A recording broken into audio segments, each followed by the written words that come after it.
Did you know that it used to be a law that farmers had to leave the edges of their fields so that if someone was hungry, they could eat? At the beginning of summer, I got this extreme passion to grow more food this year and to give it away. And my kids, who were always in the garden with me, wanted to be a part of it too. So I came up with the idea of raising disciples, where we would go sit up and give out our harvest for free to anybody that showed up. I'm going to show you a little bit of how that went because we encountered some incredible people. We got to pray over people. We got to love on them. We got to give Bibles out along with our harvest for free. So something that turned into a little idea of giving out free food turned into a big impact on us and on our community. And it all started with a passage in the Bible. So I want to read that to you. I want to read about when Jesus walked the earth and his disciples were hungry and they ate grain from the side of the field. I want to read that to you, and also where the law used to be that we had to do those things. Mark chapter 2, verse 23, the scripture says, "On the Sabbath, Jesus was going through the grain fields, and as his disciples walked along, they began to pick some heads of grain. The Pharisees said to him, 'Look, why are they doing what is unlawful on the Sabbath?' And he answered, 'Have you never read what David did when he and his companions were hungry and in need?' And then he goes on to say, 'The Sabbath was made for man, not man for the Sabbath.'" Give me a second. I'm going to break it down into the study Bible. Jesus and his disciples were not stealing when they picked the grain.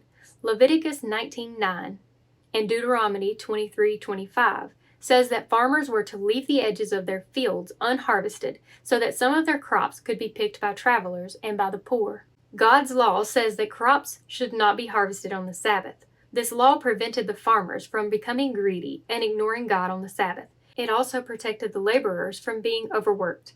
The Pharisees interpreted the action of Jesus and his disciples, picking the grain and eating it as they walked through the fields, as harvesting. So they judged Jesus a lawbreaker. Jesus and the disciples were clearly not harvesting the grain for personal gain. They were simply looking for something to eat.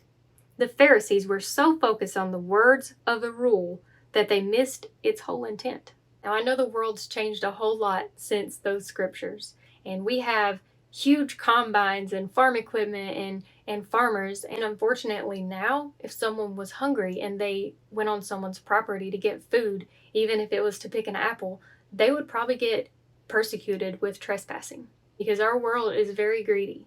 We forget the hungry, we forget the poor, until it's us.